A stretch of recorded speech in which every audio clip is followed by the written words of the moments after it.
अस्सलाम वालेकुम। Doctor Mohammad Riaz veterinary clinic and pharmacy, चौक शादीपुरा, लाहौर।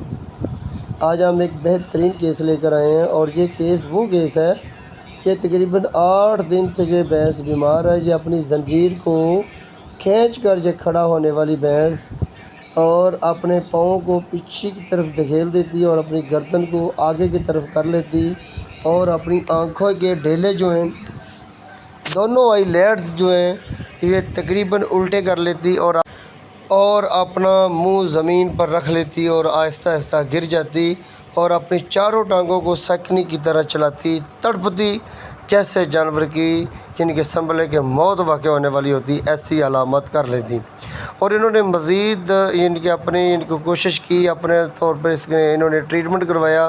थोड़े से अपने आप को यानी कि ये समझ रहे हैं कि हम गरीब लोग हैं और गरीब लोगों की वजह से इन्होंने अपना इनके इस भैंस का अच्छे तरीके से इलाज ना करवाया कि किसी डॉक्टर को इलाज ना करवाने की वजह से ये मर्ज़ बढ़ता चला गया और इतना ज़्यादा मर्ज़ बढ़ चुका है कि अब ये भैंस गिर चुकी है। और ये देखें, आँख की झिल्ली जो है रेड हुई है फुल रेडनेस की वजह से, और आँख के डेले जो है वो भी मुकम्मल तौर पर अंदर को इस भैंस ने फेर लिए हैं। और ये अपने कान पे नीचे लटकाए हुए हैं और अपनी गर्दन को एक साइड पे किया हुआ है। और इसका टेम्परेचर जो है 105.4 फ़ारेनहाइट तक पहुंच चुका है। ये देखिए बिल्कुल रेडनेस झिल्ली है और इसकी रेडनेस झिल्ली जो है ये निशानदेही कर रही है कि इसको इनके ट्रिपनोसोमियासिस का केस है। और ये ट्रिपनोसोमियासिस के केसेस की वजह से, इसका ना ट्रीटमेंट करने की वजह से ये भैंस क्रॉनिक शक्ल इख्तियार कर चुकी है। हम इसके रेक्टल को देख रहे हैं, इसकी वल्वा को देख रहे हैं, और क्योंकि ये भैंस ऑलरेडी प्रेग्नेंट है, एडवांस प्रेग्नेंट है, और इसकी वजह से ये बहुत ज़्यादा परेशान है। और असल में बिल्कुल ठीक बात है, जब गरीब लोगों की ये भैंस गिर जाती है ऐसे, तो उनके लिए बहुत ज़्यादा परेशानी का सामना करना पड़ता है। और ये मैं समझूँगा कि कोई भी इंसान हो, चाहे अमीर हो चाहे गरीब हो, जब जानवर रखते हैं, अगर जानवर बीमार हो जाए तो कोशिश करें किसी काबिल डॉक्टर को दिखाएं और तजर्बाकार डॉक्टर को दिखाकर उसका बर वक्त बेहतरीन तरीके से इलाज करवाएं। इसको लेट ना करें। ये 7 से 8 दिन से ये बीमार है, अगर इसको बर वक्त देखा जाता तो हो सकता है ये भैंस ठीक हो जाती। क्योंकि मैंने जब इसको देखा था तो मैंने इस भैंस का जवाब दे दिया था, क्योंकि इसका ब्रेन जो नर्वाइन अलामत जो थी वो ज़ाहिर कर रही थी, और नर्वाइन अलामत की वजह से और साथ ये सांस तेज़ ले रही थी और ये भैंस गिरी हुई थी और अपनी चारों टांगों को यानी कि साइकिलिंग की तरह चला रही थी और हाँफ रही थी। तो मैंने यही समझा कि ये भैंस ठीक होने वाली नहीं है, लेकिन मैंने इनके इसके बारे में बता दिया था, जवाब भी दे दिया था, लेकिन इनके इसरार की वजह से हमने कोशिश की और इसके सर में ठंडा पानी और बर्फ़ वाला पानी वगैरह डाला और साथ बर्फ़ सर में बांध दी थी और इसको ठंडी जगह पर रखा। ये इनकी रहाइश की वजह से मैं थोड़ा सा नाराज़ और परेशान हुआ था, क्योंकि ये भैंस ऊपर से ये भैंस बीमार है और ऊपर से इनके पास छाँव का कोई तरीक़ाकार नहीं है। ये भैंस धूप में बंधी हुई है और इतनी ज़्यादा गर्मी और इतना ज़्यादा टेम्परेचर, और ये समझ लें कि ये पहले ही ट्रिपनोसोमियासिस का केस है। और ट्रिपनोसोमियासिस केसेस में जानवर के जिस्म में ग्लूकोज लेवल बहुत ज़्यादा कम हो जाता है और धूप की रोशनी की वजह से जानवर को एनाफिलैक्टिक शॉक का बहुत ज़्यादा ख़तरा होता है। और ये एनाफिलैक्टिक शॉक की वजह से ये गिर चुकी है। और शॉक जब जानवर को होता है, जानवर की यानी कि मुकम्मल तौर पर आँखों की बिनाई जो होती है ख़त्म हो जाती है। ऑलरेडी पहले ही ब्रेन यानी कि प्रोटोजोन का मसला बना हुआ था, तो टेम्परेचर भी साथ था। तो हमने जब ये पानी वगैरह और इसके साथ जानवर की छाँव वगैरह का इंतज़ाम किया, बंदोबस्त किया, तो अल्हम्दुलिल्लाह ये भैंस अब सीधी होकर बैठ गई है और इसका टेम्परेचर भी कुछ थोड़ा सा नॉर्मल हो चुका है। और इसको हमने डेक्स्ट्रोज 10% की 3 अदद फ्लूइड दिया और इसमें हमने नीरोफास और बी कम्प्लेक्स और साथ हमने एंटीहिस्टामिन एवल का इंजेक्शन भी दिया और फास्फोन का इंजेक्शन भी 20 ml दिया। और ये सब इंजेक्शन देने के बाद हमने इंजेक्टिबल तौर पर गर्दन पर इंजेक्शन लगाए, फ्लोनेक्स मैग्लोमीन के इंजेक्शन 15 ml दिया और साथ हमने फुरसामाइड 10 ml का इंजेक्शन दिया। और इसके साथ एंटीबायोटिक का इंजेक्शन हम लाजमी देते हैं, क्योंकि ब्रेन में प्रोटोजोन की इन्फेक्शन की वजह से ज़िमनी इन्फेक्शन, बैक्टीरियल इन्फेक्शन होने का बहुत ज़्यादा ख़तरा होता है। इसके लिए हमने स्ट्रेप्टोपेनिसिलिन का इंजेक्शन जो है वो इंतखाब करते हैं। 10 ग्राम के इंजेक्शन हमने स्ट्रेप्टोपेनिसिलिन का इंजेक्शन दिया और साथ एट्रोपिन 15 ml दिया। और एट्रोपिन देने के बाद इमीप्रो इंजेक्शन होता है, वो भी हमने इसको 10 ml का का इंजेक्शन दिया। और एक दिन के बाद जब हमने ये सारा ट्रीटमेंट किया तो दूसरे दिन के बाद जब हमने अगर पूछा तो ये केस की इतनी ज़्यादा रिकवरी आ चुकी थी कि 2 घंटे के बाद ये भैंस खड़ी हो चुकी थी और 2 घंटे के बाद ये चारा खाने लग गई और मज़ीद 4 घंटे के बाद ये जुगाली भी करने लग गई थी। अब ये भैंस खड़ी है और जुगाली भी कर रही है और चारा भी खा रही है, लेकिन अभी भी इसकी ब्रेन की जो अलामात है, सिम्टम्स जो है वो अभी भी थोड़ी सी ज़ाहिर कर रही हैं, लेकिन हम ट्रीटमेंट जारी रखा हुआ है। हमने 4 अदद फिर आज डेक्सट्रोज 10% ड्रिपें दी और साथ वही नीरोफास, बी कम्प्लेक्स और एंटी हिस्टामिन टाइप ये मेडिसिन हमने ड्रिपों में डाल दी थी। और साथ हमने मिकोकोबालमिन के इंजेक्शन जो है अपना 22 साल का जो इंजेक्शन है वो भी हमने 10 ml ब्रेन की ताकत के लिए, एनर्जी लेवल को पूरा करने के लिए वो भी दिया।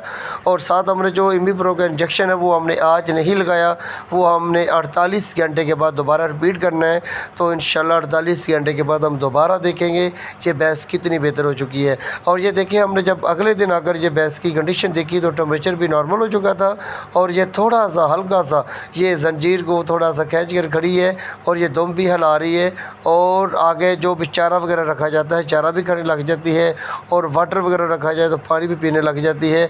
और ये भैंस जो है तकरीबन 99% जो है ये फार्मर को ये यकीन हो चुका है कि ये भैंस हमारी ठीक हो चुकी है। लेकिन हमने इनको यही बताया है कि हम इस भैंस का मुकम्मल ट्रीटमेंट करेंगे, 6 से 7 दिन तक हम इनको फ्लूइड भी देंगे और साथ साथ ब्रेन के लिए, ब्रेन एनर्जी लेवल को पूरा करने के लिए हम इंजेक्शन देते रहेंगे। और ये जो एंटीबायोटिक इंजेक्शन है, पेन किलर इंजेक्शन है और जो ज़ाइलस के इंजेक्शन हम दे रहे हैं हाइपरटेंशन को ख़त्म करने के लिए, हम हाफ़ सीसी सुबह हाफ़ सीसी शाम दे रहे हैं। एकदम 1 सीसी इंजेक्शन नहीं दे रहे क्योंकि ये भैंस कमज़ोर हो चुकी है। 1 सीसी या ज़्यादा 1.5 सीसी तक अगर आप ज़ाइलस के इंजेक्शन देंगे तो अक्सर हमने देखा है कि जानवर बहुत ज़्यादा, यानी कि जनरल एनेस्थेटिक की वजह से भी अक्सर जानवर गिर जाते हैं, सांस की प्रॉब्लम की वजह से जानवर को मौत वाक़या हो जाती है। और कोशिश करें जब जानवर क्रॉनिक हो जाते हैं इसमें ज़ाइलस की डोज जो है वो कम देनी चाहिए। हम 0.5 पॉइंट तक ये डोज देते हैं IM, और IM डोज देते हैं शाम को और IM डोज देते हैं सुबह को। ये सुबह शाम डोज देते रहते हैं जिससे जानवर आहिस्ता आहिस्ता कंप्लीट तौर पर ठीक हो जाता है। इससे जिसमें जानवर के दिमाग को यानी कि इफेक्ट होता है, जिसमें जानवर की आँखें जो होती हैं, आँखों की लिप्स में डेली जो रेड हो जाती हैं, आँखें डेले जो होते हैं वो काफ़ी हद तक यानी कि मुड़ जाते हैं और आँखों की झिल्लियों की सोजश हो जाती है, जानवर अपने यानी कि चारों टांगों से गिर जाता है। उसका हमने इलाज बताना है। ये है जी एट्रोपिन, जेट्रोपिन का हमने 15 ml इंजेक्शन देना है। ठीक 10 मिनट के बाद इमिप्रो का इंजेक्शन देंगे। साथ ये हम 10% की डेक्सट्रोज ड्रिप है, ये हमने 3 अदद सुबह देते हैं और 4 अदद ड्रिपें जो होती हैं ग्लूकोज की 10% की, ये फ्लूइड जो है वो शाम को देते हैं। इसमें ये फ्लूइड में हम क्या डालते हैं, ये एंटल है 20 ml, ये है बी कम्प्लेक्स ये 20 ml, MBI काम 20 ml, बायोसाल 20 ml और ये साइनोकोबालमिन 10 ml। और ये इंजेक्शन देने के बाद हम कुछ पेन किलर इंजेक्शन देते हैं, वो भी हम बता देते हैं। ये हम पेन किलर के तौर पर फ्लोनेक्स मैग्लोमिन 10 ml से 15 ml देते हैं। और ये है पेनिविट 1 ग्राम का इंजेक्शन, ये 5 ग्राम है। हम 1 ग्राम के इंजेक्शन जो होता है वो इसमें 1 इंजेक्शन रोज़ देते हैं, 1 वीक तक, 1 हफ्ते तक देते हैं और ये ट्रीटमेंट जारी रखते हैं। और इससे जानवर एक ही खुराक में 99% तक अल्हम्दुलिल्लाह ठीक हो जाता है। और इस तरह जैसे जैसे ये आप ट्रीटमेंट जारी रखेंगे, जानवर मुकम्मल तौर पर 3 दिन के अंदर अंदर कम्प्लीट ठीक हो जाता है, 7 दिन के अंदर अंदर मुकम्मल तौर पर अल्लाह की मेहरबानी से तंदुरुस्त हो जाता है। जानवर को हाइपरटेंशन से यानी कि कवर करने के लिए ये हम डायरेक्टिक इंजेक्शन देते हैं समय 10 ml डेली। और ये है ज़ाइलस का इंजेक्शन, ये हम 0.5 ml यानी कि आधी सीसी सुबह आधी सीसी शाम को इंजेक्शन देते हैं। अगर क्रोनिक मसला हो, अगर अक्यूट हो तो फिर जानवर को यानी कि थोड़ा सा कवर कर लें, टेम्परेचर वगैरह नॉर्मल कर लें, फिर आप 1 सीसी तक लगा सकते हैं। आप कोशिश करें कि जानवर को दिमागी अमराज वाले जानवरों को आधी सीसी करके ही लगाएं बेशक सुबह शाम लगा लें, जिससे जानवर को ज़्यादातर इनके वो प्रॉब्लम नहीं बनती। जानवर ज़्यादा अगर नशा ले जाए, ज़्यादा कोई यानी कि जनरल एनेस्थेटिक में पहुंच जाए, तो अक्सर हमने देखा है जानवर की हार्ट फेल और इसके साथ साथ हार्ट बीट कम होने की वजह से जानवर को मौत होने का खतरा होता है। इसलिए आप आधी सी सुबह आधी सी शाम लगाएं। ਅੱਜ ਵੀ ਇੰਜੀ ਅੱਜ ਵੀ ਇਸੇ ਤਰ੍ਹਾਂ ਤੇਰੇ ਕੰਮ ਆ ਜੀ ਆਏ ਨੇ ਨਹੀਂ ਜਦੋਂ ਕਿਸੇ ਕਿੱਲੇ ਦੇ ਕਿਸੇ ਸੰਗਲ ਸੰਗਲ ਬੰਨੇ ਹੋਏ ਤੇ ਇੱਕ ਸਾਈਡ ਤੇ ਜ਼ੋਰ ਲਾ ਕੇ ਖਲੋਦੀ ਸੀ ਕਿ ਅਗਾ ਤੱਕ ਆਲਾ ਖਲੋ ਅਗਾਂ ਨੂੰ ਬਸ ਅਗਰ ਜਿਹੜੀ ਕਿ ਟੇਕ ਲਾ ਕੇ ਹਾਂ ਤੇਰੇ ਫਿਰ ਟੇਕ ਲਾ ਕੇ ਲੈ ਡਿੱਗ ਪੈਂਦੀ ਸੀ ਆਹੋ ਤੇ ਚੱਲਦੀ ਸਿੱਧੀ ਅੱਗੇ ਲੱਗੀ ਜਾਂਦੀ ਚੱਲਦੀ ਆ ਬਸ ਡੋਲਾ ਖਾਂਦੀ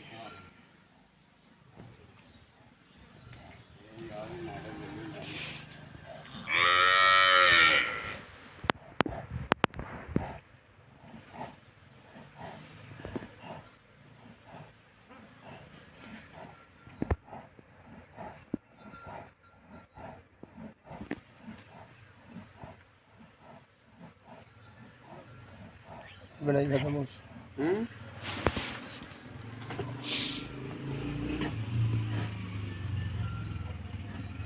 ਬੱਚੇ ਨੂੰ ਕੀ ਮਸਲਾ ਹੁੰਦਾ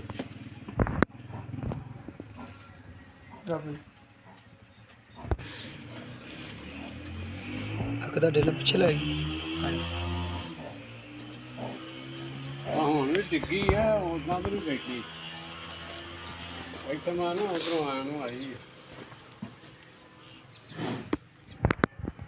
ਮੱਖੀ ਬੜੀ ਚਮਨ ਦੀ ਸੀ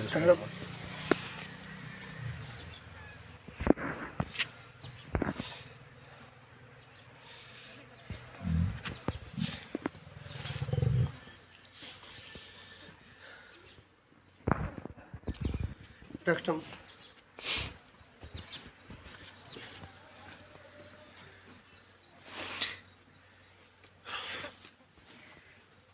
ऊपर कबर करती भी ਹਾਂ ਫੌਜ ਤੇ ਕਰਦੀ ਰਹੀ अच्छा 2 दिन तो पहले 2 दिन हो गए ने बीमार ਨਹੀਂ ਆਹ 2 ਦਿਨ ਹੀ ਹੋਏ ਨੇ ਕੱਲ ਪਰਸੋਂ तक पहले किसी डॉक्टर को टीके लगवाए ने ਨਹੀਂ ਆਪ ਹੀ ਆ ਰਾਤੀ ਲਿਆਏ ਲਾਏ क्यों हाँ वो केड़े टीके लगे ने ਉਹ ਤੇ ਸ਼ੀਸ਼ੀਆਂ ਲਾਉਂਦੇ ਨੇ ਇੱਕ 5 ਹਿਸਾਬ ਨਾਲ ਜਿਵੇਂ ਬੰਦਾ ਨਾ इन्हीं की अखा नजर भी नहीं आ रहा ਮੇਰੇ ਹਿਸਾਬ ਤੇ ਇਹੋ ਹੀ इन्हीं अखा तो नजर नहीं आ रहा मैं चेक कर लिया अखा बनाई वाकई नहीं आ रही नजर नहीं आ रही ਆਹ ਇੰਨੀ ਜਾਂਦੀ ਆ ਖੱਡੇ ਆ ਗਈ ਆ ਨਾ ਜੋਰ ਲਾਈ ਜਾਣਾ इन्हें जो दिमाग का मसला बन गया ਅੱਛਾ ਜੀ बरल का नाम सुना कि बरल बीमारी का नाम ਆਹ ਸੁਣਿਆ ਬਰਲ ਨੂੰ ਕਹਿੰਦੇ ਜਦੋਂ ਡੰਗਰ ਦਾ ਦਿਮਾਗ ਹਾਜ਼ਰ ਨਾ ਹੋਵੇ ਹਾਂਜੀ ਦਿਮਾਗ ਦਾ ਫਲਜ ਹੋ ਜਾਣਾ ਹਾਂਜੀ ਉਹਦੀ ਵਜ੍ਹਾ ਤੋਂ ਕਰਕੇ ਮੈਨੂੰ ਮਸਲਾ ਬਣਿਆ ਕਿ ਤੂੰ ਪਹਿਲਾਂ ਤੋਂ ਮੱਝ ਬੋਦੀ ਬੱਜੀ ਰਹਿੰਦੀ ਹਾਂ ਸੀ ਹਾਂ ਲਓ ਜੀ ਭਾਈ ਇਹ ਸਰ ਮੈਂ ਤੁਹਾਨੂੰ ਦੱਸਣਾ ਚਾਹਣਾ ਵਾਂ ਇਹ ਜਾਨਵਰ ਇੱਥੇ ਨੂੰ ਮਸਲਾ ਇੱਥੇ ਹੀ ਆ ਵੀ ਇਹ ਨਹੀਂ ਜਿਹੜੀ ਜਗ੍ਹਾ ਇਹ ਵੀ ਨਹੀਂ ਹੈਗਾ ਉੱਤੇ ਇਹਨੇ ਕੀ ਤੋਂ ਭਟਕਣੀ ਇਹ ਵੀ ਨਹੀਂ ਹੈਗਾ ਫਿਰ ਇਹ ਕਿ ਪਾਣੀ ਪੂਣੀ ਪਿਆਉਣ ਦਾ ਕਿਛ ਲੋਕ ਲੈ ਪਾਣੀ ਪਿਆਉਣ ਦਾ ਜਿਹੜਾ ਕਿ ਨਾ ਕਮੀ ਕਤਾਈ ਯਾਨੀ ਕਿ ਗਰਮੀਆਂ ਵਿੱਚ ਡੰਗਰ ਨੂੰ ਕਮ ਸੇ ਕਮ 6 ਤੋਂ 7 ਦਫਾ ਇੱਕ ਦਿਨ 'ਚ ਪਾਣੀ ਪਿਆਉਣਾ ਚਾਹੀਦਾ ਫਿਰ ਦੂਸਰਾ ਕਿ ਡੰਗਰ ਦੇ ਉੱਤੇ ਖੁੱਲੀ ਹਵਾ ਫਜ਼ਾ ਦਾ ਪਰ ਹਵਾਦਾਰ ਜਗ੍ਹਾ 'ਚ ਰੱਖਿਆ ਜਾਵੇ ਇਹ ਭੈਂਸ ਜ਼ਿਆਦਾਤਰ ਹੀਟ ਸਟ੍ਰੋਕ ਦੀ ਵਜ੍ਹਾ ਤੋਂ ਕਰਕੇ ਔਰ ਉਹਦੀ ਵਜ੍ਹਾ ਤੋਂ ਕਰਕੇ ਦਿਮਾਗ ਦੀਆਂ ਝਿੱਲੀਆਂ ਨੂੰ ਸੋਜ਼ਸ਼ ਹੋ ਗਈ ਦਿਮਾਗ ਦੀਆਂ ਝਿੱਲੀਆਂ ਤੋਂ ਬਾਅਦ ਇਹਦਾ ਜਿਹੜਾ ਬ੍ਰੇਨ ਸਿਸਟਮ ਹੈਗਾ ਉਹ ਮੁਕੰਮਲ ਤੌਰ ਤੇ ਡੈਮੇਜ ਹੋ ਗਈ ਹੁਣ ਇਸ ਟਾਈਮ ਇਹਦੀ ਅੱਖਾਂ ਦੀ ਬਿਨਾਈ ਖਤਮ ਹੈ ਔਰ ਇਸ ਟਾਈਮ ਜੇ ਭੈਂਸ ਬਿਲਕੁਲ ਆਖਰੀ ਸਟੇਜ ਤੇ ਚਲੀ ਗਈ ਇਹਦਾ ਇਸ ਟਾਈਮ ਬਚਣਾ ਬਹੁਤ ਮੁਸ਼ਕਲ ਹੈ ਓਕੇ ਸਭ ਚੱਲਦਾ ਹੈ ਸਰ ਤੁਸੀਂ ਕੀ ਹਾਲ ਹੈ ਠੀਕ ਠਾਕ ਜੀ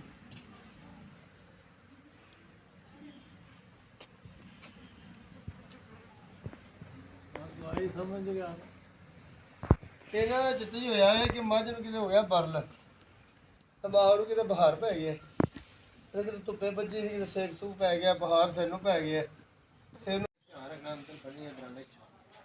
ਅੱਛਾ ਹੁਣ ਚਾਚਾ ਨੂੰ ਨੈਟਾਂ ਦੇ ਬੰਦੇ ਦੱਸਦੇ ਪਏ ਨੇ ਸਹੀ ਦੱਸੋ ਕਿੰਨੇ ਦਿਨਾਂ ਦੀ ਬਿਮਾਰ ਹੈ ਅੱਜ ਤੇ ਕਰਨਾ ਜੀ ਕੈਮਰਾ ਦਾ ਅੱਜ ਜੀ ਮੱਝ ਨੂੰ 8ਵਾਂ 7ਵਾਂ ਦਿਨ ਹੈਗਾ ਜੀ ਤੇ ਪਹਿਲੇ ਥੋੜੀ ਬਿਮਾਰ ਸੀ ਹਾਂਜੀ ਹਾਂਜੀ ਪਹਿਲੇ ਮੱਝ ਖੁਰਲੀ ਤੇ ਵੱਜੀ ਹੋਈ ਜ਼ੰਜੀਰ ਜਿਹੜੀ ਸੀ ਨਾ ਖਿੱਚ ਕੇ ਆਪਣਾ ਸੰਗਲ ਖਿੱਚ ਕੇ ਖੜੀ ਹੁੰਦੀ ਸੀ ਲੇਕਿਨ ਚਾਰਾ ਖਾਂਦੀ ਸੀ ਜੁਗਾਲੀ ਕਰਦੀ ਸੀ ਪਾਣੀ ਪੀਂਦੀ ਸੀ ਲੇਕਿਨ ਦਿਮਾਗ ਹਾਜ਼ਰ ਨਹੀਂ ਸੀਗਾ ਹਾਂਜੀ ਅੱਖਾਂ ਦੀ ਬਿਨਾਈ ਜਿਹੜੀ ਸੀ ਨਾ ਉਦੋਂ ਆਉਂਦੀ ਜ਼ਰੂਰ ਸੀ ਨਜ਼ਰ ਤੇ ਘੱਟ ਆਉਂਦੀ ਜਿਸ ਤਰ੍ਹਾਂ ਟਾਈਮ ਗੁਜ਼ਰਦਾ ਗਿਆ ਉਸ ਤਰ੍ਹਾਂ ਫਿਰ ਇਹਦੀ ਬਿਨਾਈ ਘਟਦੀ ਗਈ ਇੱਕ ਵਕਤ ਐਸਾ ਆਇਆ ਕਿ 8 ਦਿਨ ਦੀ ਤਾਂ ਬਿਮਾਰ ਹੈ ਫਿਰ ਇੱਕ ਵਕਤ ਐਸਾ ਆਇਆ ਕਿ ਮੱਝ ਨੇ ਆਪਣੀ ਬਿਨਾਈ ਮੁਕੰਮਲ ਖਤਮ ਕਰ ਦਿੱਤੀ ਮੱਝ ਜਿਹੜੀ ਨਾ ਜ਼ੰਜੀਰ ਖਿੱਚ ਕੇ ਖਲੋਤੀ ਡਿੱਗੀ, ਹੁਣ ਇੱਕ ਸੁਬਹ ਡਿੱਗੀ। ਇਹ ਜੀ ਹੁਣ ਸੁਬਹ ਦੀ ਡਿੱਗੀ ਮੱਝ, ਤੇ ਮੱਝ ਨੂੰ ਹੁਣ ਟੀਕੇ ਟੂਕੇ ਲਾਏ ਨੇ, ਤੇ ਕੁਛ ਮੱਝ ਨੇ ਕੋਈ ਥੋੜਾ ਸਕੂਨ ਕੀਤਾ। ਮੱਝ ਨੂੰ 105 ਫਾਰਨਹਾਈਟ ਦੇ ਟੈਂਪਰੇਚਰ ਨਿਕਲਿਆ, ਪਰ ਉਹਨਾਂ ਕੋਲ ਡੋਜ਼ ਲਾਉਣ ਨਾਲ ਕੋਈ ਥੋੜਾ ਫਰਕ ਪਿਆ। ਆਪਣੀ ਪੂਰੀ ਕੋਸ਼ਿਸ਼ ਕਰ ਰਹੇ, ਆਪਣੇ ਸਾਰੇ ਦੋਸਤਾਂ ਨੂੰ ਅਸੀਂ ਕਹਿੰਦੇ ਦੁਆ ਕਰੋ ਜੋ ਅੱਲਾਹ ਪਾਕ ਜ਼ਿਆਦਾ ਤੰਦਰੁਸਤੀ ਦੇ। ਇਹ ਪਾਣੀ ਛੱਡ, ਪਾਣੀ ਛੁੱਟ ਗਿਆ।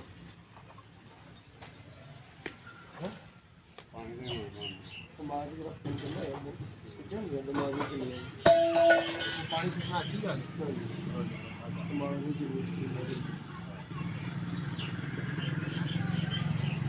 ਥੋੜੇ ਜਿਹੇ ਜੇ ਅਗਰ ਮੱਝ ਨੇ ਮੂੰਹ ਵੱਡਿਆ ਪਾਣੀ ਇਹਦੇ ਵਾਸਤੇ ਚੰਗਾ ਹੈ। ਅੱਛਾ ਬਾਬਾ ਜੀ, ਅਗਰ ਇਸ ਮੱਝ ਨੇ ਸਾਹ ਤੰਗ ਲਿਆ, ਜ਼ਬਾਨ ਮੈਨੂੰ ਮਾਰਦੇ ਕਰੋ ਪਹਿਲਾਂ, ਤੁਸੀਂ ਨਾ ਟੈਨਸ਼ਨ ਲਿਆ ਕਰੋ ਯਾਰ। ਹੁੰਦਾ ਨਹੀਂ ਨਾ ਮੱਕੀ ਸਾਰ ਤੁਹਾਨੂੰ ਦੇ ਛੜਿਆ ਜੀ, ਬੈਲ ਮਾਰਨ ਲੈਣੇ ਪੈਂਦੇ। ਅੱਲਾ ਕਰੋ ਯਾਰ, ਅਸੀਂ ਦੁਆ ਕਰਨੇ ਯਾਰ, ਮਾੜਾ ਬੰਦਾ ਗਰੀਬ ਆ ਫੇਰ ਫਿਰ ਆ ਜਾਏਗੀ ਜੇ ਸੈੱਟ ਹੋ ਗਈ। ਹਰੇ ਪੱਠੇ ਪਾਓ, ਮੈਂ ਜ਼ਰਾ ਵੇਖਾਂ ਖਾਂਦੀ ਕਿ ਨਹੀਂ ਖਾਂਦੀ। ਇਹ ਕੱਲ ਕਿੰਨੇ ਵਜੇ ਖੜੀ ਹੋ ਗਈ ਸੀ ਮੱਝ? ਕਿੰਨੇ ਵਜੇ ਖੜੀ ਹੋ ਗਈ ਸੀ ਕੱਲ?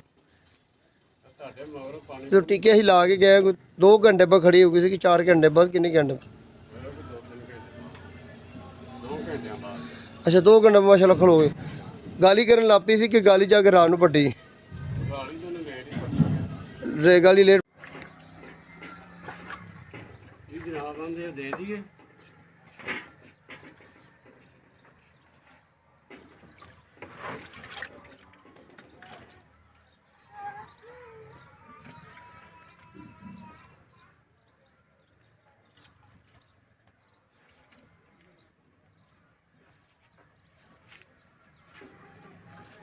थोड़ा पानी एक ही कर दो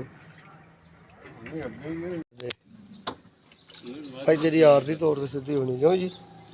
इतना परमानेंट इलाज कोई नहीं है।